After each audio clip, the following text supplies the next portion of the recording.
It's that time of the year in the Pacific Northwest when everything is growing. The lettuces, the brassicas, the weeds, and of course, the slugs.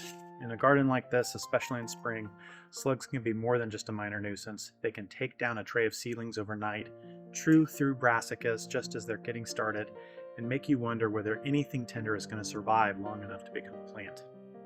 Welcome to PDX Garden Home, where I grow in this driveway garden located in the Maritime Climate of the Pacific Northwest. Today, I'm doing two things. I've got some young kale, cabbage, and cauliflower that need potting up, but they're not quite ready, or more accurately, the garden isn't quite ready for them. There simply isn't room in the beds yet, so they'll get moved into larger pots and given a bit more time to grow on. But the main job today is slug control. I'm going to be spreading iron phosphate around the garden, and while I do that, I want to walk you through how I'm using it. And more importantly, why? Because I've been doing some reading and research behind it, and there's more to the story than the label tells you. Slug bait can be one of those topics where people either use it without thinking too much about it, or avoid it altogether because they're worried about what it might do. So, let's talk about it. And of course, let's garden. Slugs. Ugh. They are the primary pest in my garden, and I know they're a major pest in many of your gardens as well, especially those of you who are gardening in a maritime climate like myself.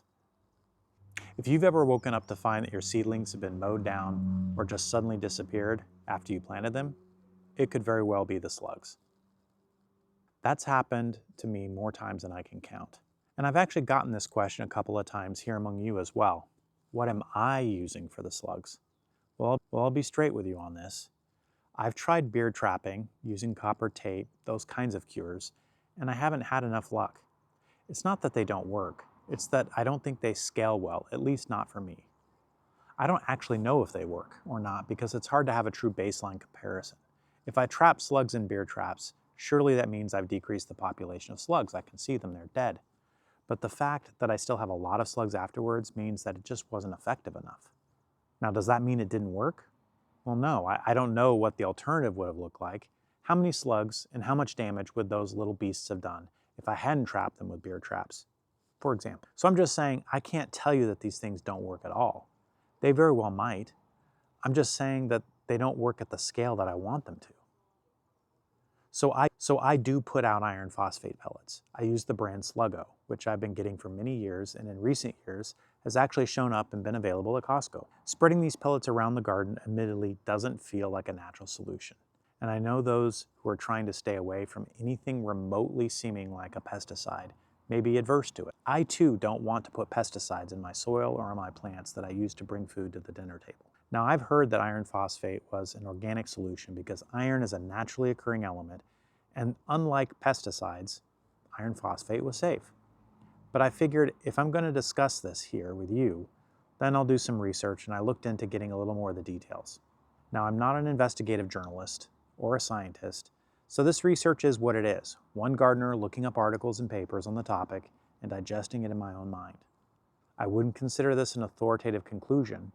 I'm just sharing my understanding from what I've been able to read, and you'll have to come to your own conclusions. Fortunately, my research did confirm what I thought I knew, that iron phosphate itself is a naturally occurring element, and considered to be relatively safe when applied correctly in our gardens. I struggle with saying that it's non-toxic. I come from the mindset that nothing in life is completely safe, and most things, if misapplied, could be dangerous in some way. The key issue here seems to be not with the iron phosphate itself, but with additives that may be included with popular brands. Most notably, iron phosphate pellets are often wrapped in an oat or a wheat coating to make it attractive to the slugs. And if that's misapplied, that same feature could actually make it dangerous for dogs. This becomes a particular concern if you have dogs, which at the moment I don't. The iron phosphate works on the slug by causing them to no longer want to feed. They essentially starve and die off in their holes somewhere, which is why you don't see dead slugs lying around everywhere after an application of iron phosphate. It doesn't suddenly kill them.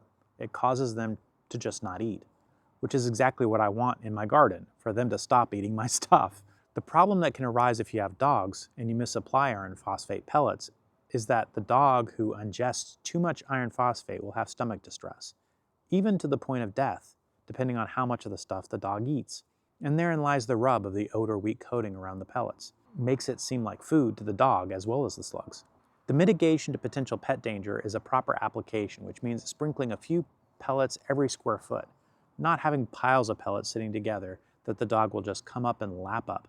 As you watch my application, you'll note that I'm probably putting too much per square foot, even the way I'm doing it, but I'm certainly not dumping mounds of it in one area. So here's what I do, and a couple of things that I learned from my research that I could do better in using this tool in the garden. I sprinkle or broadcast the pellets around the garden.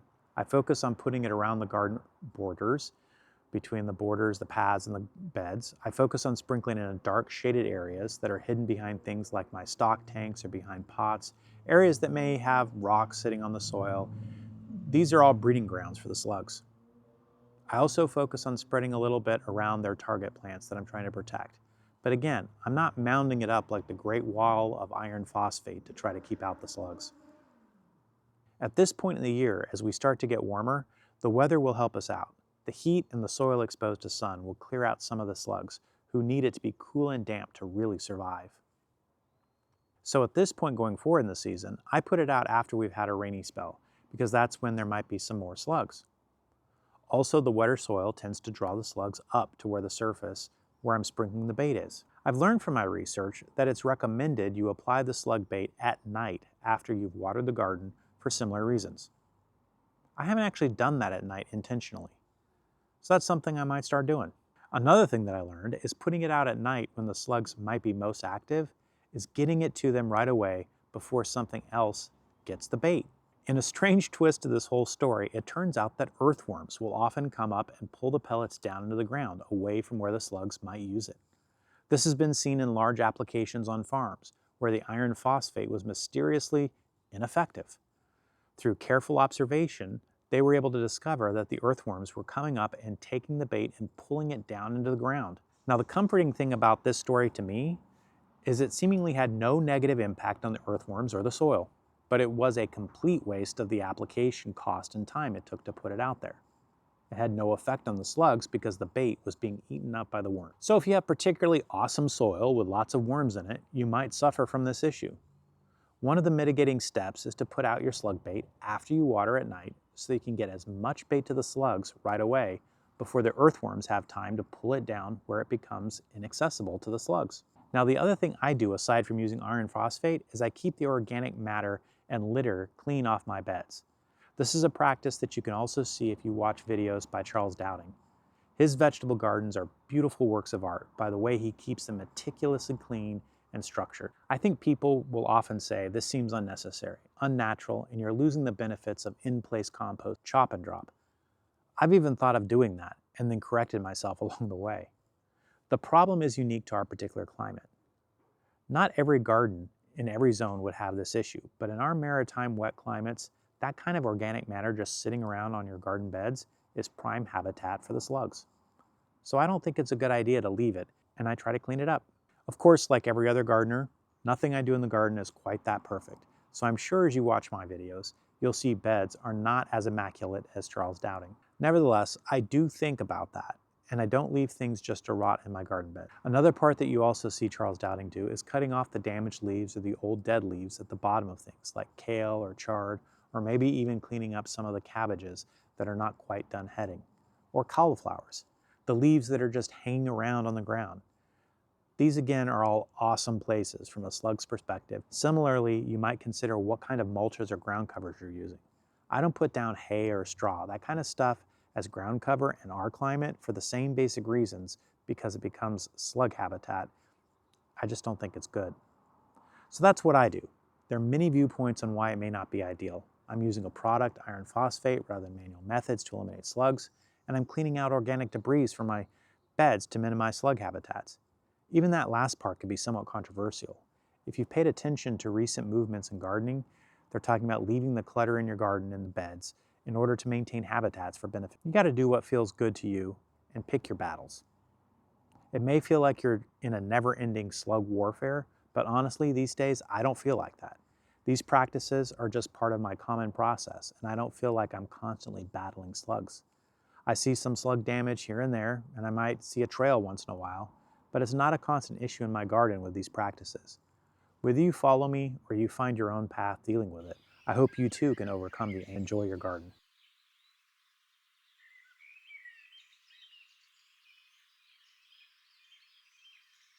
Okay, well, I am up some kale and some cabbage, things that I do not have room for in the garden now. I have some space freeing up as my spring veggies kind of phase out or get harvested, but I'm trying to leave room for some of the summer things, the peppers and the zucchinis and of course tomatoes and all of that. So it's not clear to me. I don't know exactly where on my canvas out there I'd want to put these yet. So I want to kind of get them potted up so they can keep growing while I have them available to use as part of my palette, as I've said before. So I want them to be available to use when space becomes obvious that that's where I want to have a kale or a cabbage later, if that happens, or to replace a kale or a cabbage that wrong. And also gives me things to give away to people. I love being able to give away things to friends and other gardeners as well. So that's what I'm up to here. I had two in that one, so I just pulled them apart and then I'm placing them in here in the red cups. I'm used to calling these red solo cups, but I don't know if they actually are red solo cups. Some of them may be, some of them may not be. They're just red plastic cups. Being precise with my language. If I'm being precise with my language, I guess there's not necessarily a requirement to always be precise. These are just going to live outdoors. These aren't going to go under lights. They've been outdoors already off for the last few weeks. So, and I think they've stopped growing for the most part because they don't have any space to grow. So we'll see if getting them in some new soil kickstart the process here. Okay, getting another one in here. Got some nice roots there. 1, 2, 3, 4, 5, 6, 7. Okay, so now on to my 8th dino kale there. Just slips right out. You'll recognize I've often got 2 in a cell because I planted 2 seeds in a cell. One as a backup in case I didn't have good germination, but with the number of doubles that I have, you can see it's really a problem. I had plenty of germination, really. And if I pull one apart and the root system on one of them is really small, then I'm just tossing it. I've got so many here, I don't need to go to extraordinary lengths to try to save these or anything like that.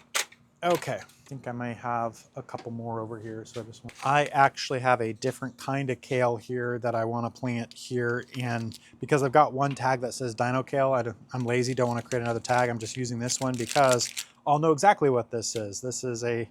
It's clearly to me a purple kale. And I'll get 2 out of that.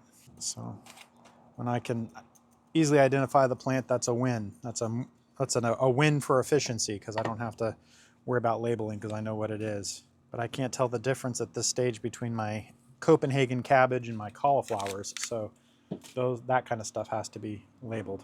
Okay, so I've got a whole tray here. Let me throw some water on that. And that's ready to go out on the cherry tree wall. Okay, I'm gonna finish up some of the kale that I put some in my last round, and then I'm gonna do some cauliflowers. Scarlet kale looks like it actually has 3 guys in it. I'm unlikely that it's to stay. 2 of them look good though. So I'll do 2 here. How the cauliflower will do. I mean, it might be, if it works, that the cauliflower might end up being something that becomes a fall veggie at this point, just kind of getting it to grow more now.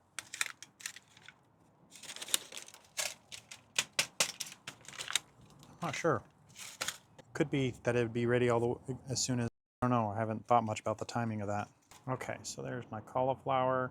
2 good ones there. It's actually no, that was just a leaf. I thought it was a third one, but and these are going outdoors again, just like my kale, my dino kale did. That's also 2 good ones. If it had 4, it had 1 teeny one in there too. But otherwise it's got 3. Looks okay. Yeah, I'm gonna sacrifice one. This guy, it's got 2 there. This is a lot of cauliflower for my small garden. Couldn't possibly plan all this out, I don't think, unless the retaining wall project gets done soon enough. I want to have a straggler in some other tray, so I'm just going to plant the best one here and kill off the other one with the other one. And that's that. I'm going to go put these on the cherry tree wall now. Okay, I've got some Copenhagen cabbage to pot up here.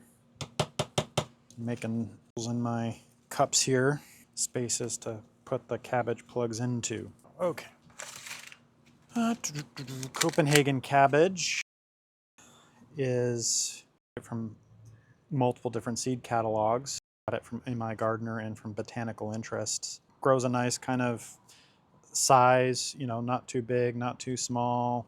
I like the overall shape of it. It's a little bit of a cone, but not like a super cone. It just, I took years of growing different things before I landed on this variety and said that's the one that I like the most. I also like to grow kind of a big red mammoth cabbage for show in the garden.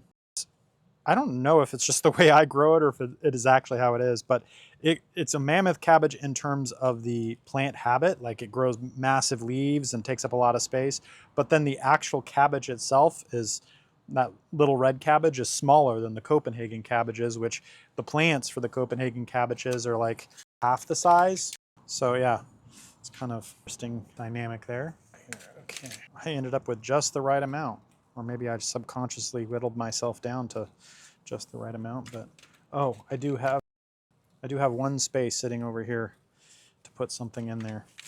So let me take a quick look at what maybe else I want to pot up, but let me throw this in here. These, by the way, were planted on March 13th. They would be farther along and bigger if they had been given more space, I believe better. I have one, I lost it in my head. You ever do that? You like know it, but you can't find the word. I know exactly what this is. It's got the blue flowers. It brings in lots of bees and beneficial insects. It's a borage. It's an herb, borage. There we go.